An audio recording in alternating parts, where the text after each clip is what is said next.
Bismillahirrahmanirrahim. Assalamualaikum warahmatullahi wabarakatuh. Why do conflicts and division occur more Conflict and division. conflict and division occur more frequently among Muslim than between Muslim and non-Muslim? Does this indicate a failure Muslim to foster brotherhood? Thank you. Assalamualaikum warahmatullahi wabarakatuh.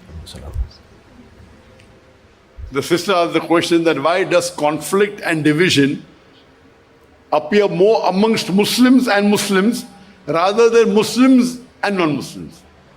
I do agree to a certain extent what the sister is saying is right, not totally, but I do agree. And she's asking why do Muslims fight among themselves when we believe in the same Quran, the same Prophet, one Allah? Why do we fight amongst ourselves? The reason is because lack of knowledge, ignorance. Because they don't read the Quran. If they read the Quran and you implement the Quran, the Muslims will be totally united. Unfortunately, we don't read the Quran with understanding. We may read the Arabic without understanding. So if we read the Quran with understanding and implement on it, we'll be united.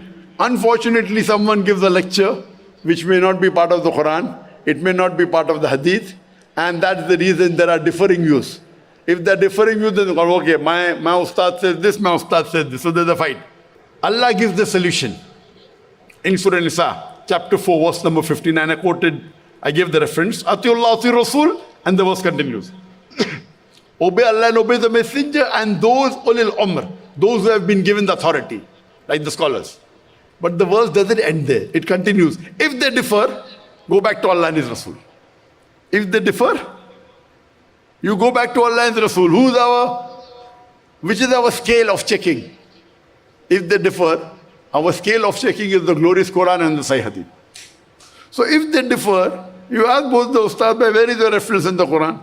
What does the Quran say? What is mentioned in the Hadith? Let's analyze.